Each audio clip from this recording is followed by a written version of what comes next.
Assalamualaikum warahmatullahi wabarakatuh. Apa kabar kalian semua? Semoga Allah Subhanahu wa taala selalu memberikan kita kesehatan serta semangat sehingga dalam setiap aktivitas selalu on terus. Salawat beserta salam kepada baginda Nabi besar Muhammad sallallahu alaihi wasallam. Semoga kita termasuk orang-orang yang mendapatkan syafaatnya. Kali ini kita akan belajar mengenai vaksin.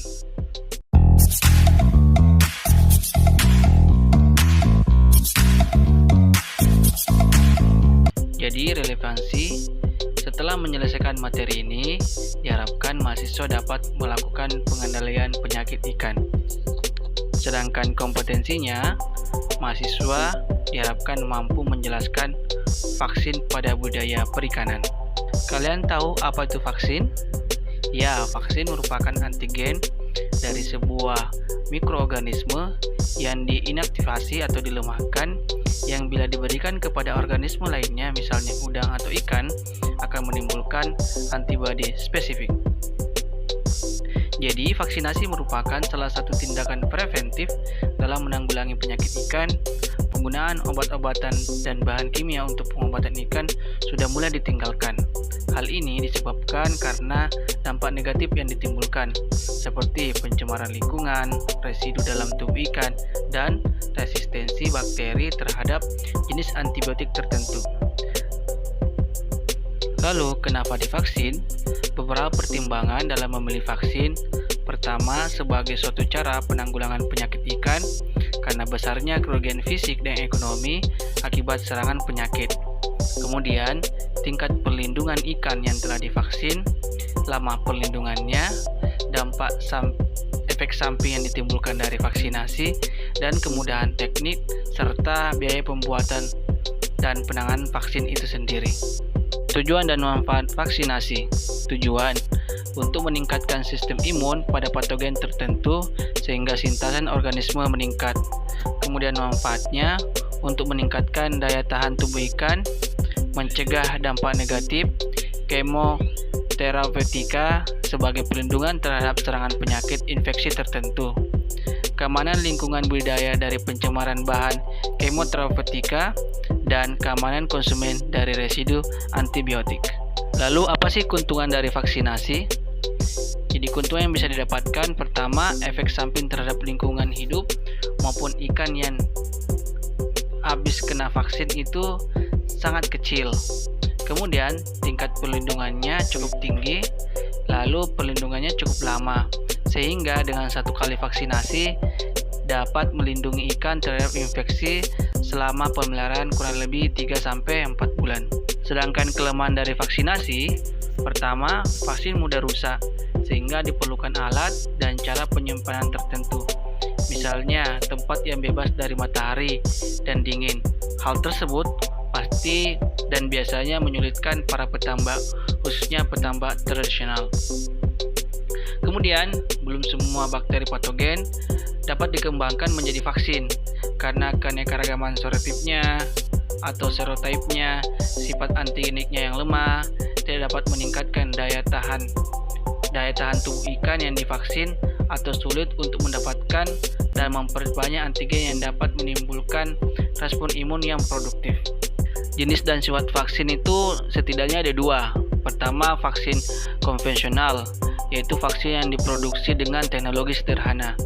Biasanya vaksin konvensional itu dibedakan atas vaksin inaktif atau vaksin mati, atau bakterin, dan vaksin hidup.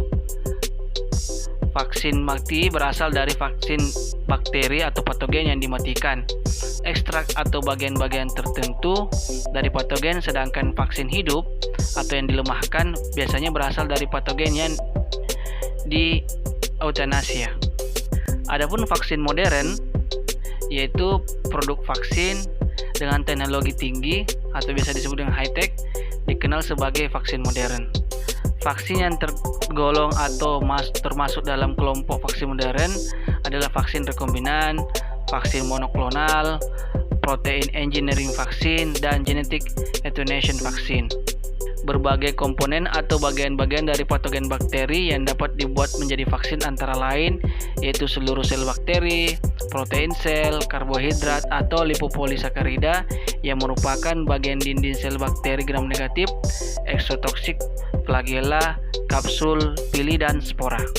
Untuk mencapai sasaran vaksinasi, yakni sintasan hidup yang tinggi, maka vaksin harus bersifat antara lain antigenik, imunogenik, dan protektif. Sifat-sifat ini menunjukkan bahwa vaksin yang diberikan harus memacu terbentuknya antibodi yang menyebabkan ikan kebal atau tahan terhadap patogen tertentu. Di samping itu, vaksin harus aman dan tidak boleh menimbulkan tanda-tanda sakit yang secara spesifik diakibatkan oleh patogen tersebut.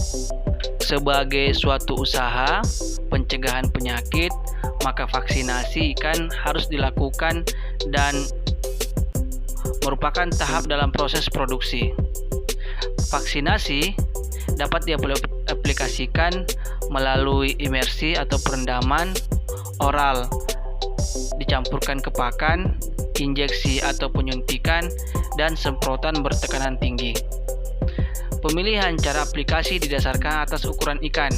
Sangat dianjurkan untuk melakukan vaksinasi pada fase larva dengan usia 1-2 minggu setelah menetas. Umumnya, dosis vaksin yang diberikan sebesar 10⁵ hingga 10⁶ sel per mililiter. Vaksinasi ini sebaiknya diulang setelah 2-3 minggu dengan pemberian pertama dan dapat diulangi lagi pada saat ikan berumur 2 bulan. Inaktivasi bakteri dapat dilakukan dengan 2 cara, yaitu dengan pemanasan dan dengan menggunakan bahan kimia seperti formalin. Preparasi vaksin bakterial melalui pemanasan dapat dilakukan dengan pembiakan murni bakteri. Dilakukan dalam media cair umur 24 jam, kemudian dipanaskan pada suhu 100 derajat Celcius selama 15-20 menit, kemudian biakan murni tersebut dipanen, kemudian disentrifuge dengan kecepatan 3.500 hingga 5.000 rpm selama 15-20 menit. Selanjutnya, supernatan dan peletnya dipisahkan. Peletnya diambil sedangkan supernatannya dibuang. Kemudian pelet vaksin tersebut dicuci dengan fosfat buffer saline atau PBS sebanyak 3 kali ulangan sehingga diperoleh pelet vaksin murni sebagai vaksin utuh atau whole cell vaksin. Sedangkan preparasi vaksin bakterial dengan perlakuan kimia biasanya menggunakan formalin. Dilakukan dengan cara biakan murni bakteri. Bakteri dibiarkan selama kurang lebih 24 jam, kemudian dimatikan menggunakan formalin, konsentrasi 0,5%, terkadang 4% atau 10%, kemudian dibiarkan selama 24 jam sebelum dipanen. Kemudian bakteri yang telah direndam formalin tersebut disentrifuge dengan kecepatan 3.500 hingga 5.000 rpm selama 15 menit.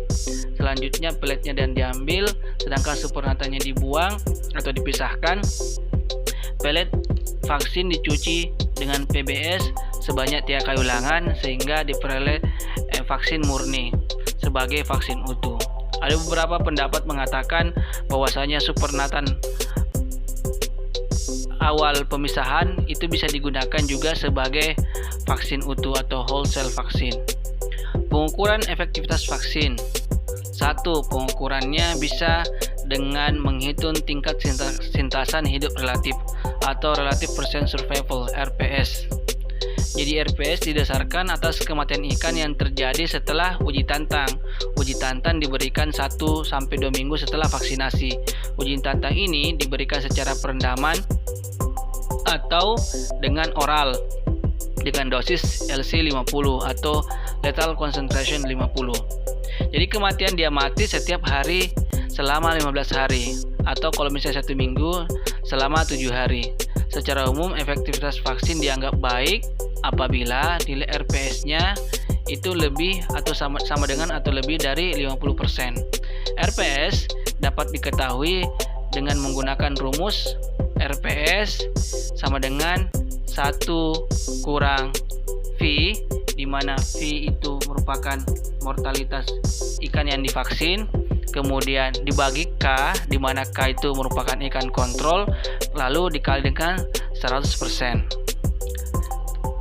Kemudian pengukuran efektivitas vaksin yang kedua bisa dilakukan dengan titer antibodi. Jadi pengukuran efektivitas vaksin juga dapat dilakukan dengan pengukuran titer antibodi.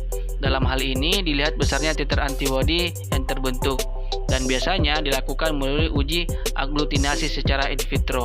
Uji ini dilakukan melalui pengenceran seri serum atau plasma darah pada sumur-sumur microplate, kemudian direaksikan dengan antigen dalam jumlah yang sama banyak. Titer antibodi dinyatakan pada pengenceran tertinggi yang setelah pengenceran itu tidak terjadi aglutinasi. Dengan titer antibodi yang tinggi diharapkan dapat memberikan perlindungan yang tinggi pula. Selain itu, dengan pengukuran titer ini juga dapat diketahui lama perlindungan imunologik yang terjadi. Peningkatan efikasi vaksin atau peningkatan kemanjuran vaksin. Peningkatan kemanjuran vaksin dapat dilakukan dengan melakukan vaksinasi ulang atau booster. Hal ini dilaksanakan biasanya 1-2 minggu setelah dilakukan vaksinasi pertama. Aplikasi vaksinasi kedua dapat dilakukan dengan cara yang sama atau berbeda dari cara vaksinasi pertama. Di samping dengan pengulangan vaksinasi, juga dapat dilakukan dengan menggunakan adjuvan seperti Freud kompleks adjuvan, kalium aluminium sulfat, DMSO atau dimetil sulfoksida, moramil peptida atau MDP, dan levamisol. Vaksin ini dikenal sebagai vaksin beradjuvan. Selain dengan adjuvan, efikasi vaksin juga dapat ditingkatkan dengan pemberian vitamin C, vitamin E, dan imunostimulan. Hal ini dapat dilakukan sebelum, bersama, atau sesudah vaksinasi dilakukan. Faktor-faktor yang mempengaruhi vaksinasi. Jadi, vaksinasi merupakan tindakan memasukkan antigen ke dalam tubuh yang akan memacu terbentuknya ketahanan fisik. Proses pembentukan respon imunitas ini dipengaruhi oleh beberapa faktor seperti kualitas vaksin, ikan, dan lingkungan media budidaya. Kualitas vaksin juga dipengaruhi oleh keasinan struktur molekuler vaksin. Struktur molekuler vaksin yang bagus yaitu yang mudah dikenali oleh limfosit dan kekuatannya berikatan dengan antibodi. Faktor lain yang menjadi penentu yaitu umur, jenis, dan kondisi fisiologis ikan tersebut. Salah satu faktor lingkungan budidaya yang sangat berpengaruh pada vaksinasi adalah suhu. Suhu media budidaya yang optimal bagi proses pembentukan respon imunitas spesifik. Suhu media budidaya yang harus diatur sedemikian rupa. Biasanya berkisar antara 20-25 derajat Celcius. Hal tersebut bertujuan agar respon spesifik dapat terbentuk optimum dalam waktu 1-2 minggu. Faktor lainnya yang bisa dan yang perlu diperhatikan dalam vaksinasi adalah jenis adjuvannya. Penggunaan adjuvan yang tidak sesuai dapat menimbulkan efek samping seperti timbulnya abses, nanah, granulomata lokal, dan autoimun. Selain hal tersebut, kualitas pakan yang diberikan pada padat penebaran tinggi juga berpengaruh terhadap vaksinasi. Kesemuanya ini dapat menghambat pembentukan respon imunitas. Oke teman-teman mahasiswa, mungkin itu saja yang bisa kami share pada kesempatan kali ini. Kurang lebihnya mohon maaf. Kalau ada saran dan pertanyaan silahkan disampaikan melalui kolom komentar ya. Terima kasih banyak. Wassalamualaikum warahmatullahi wabarakatuh.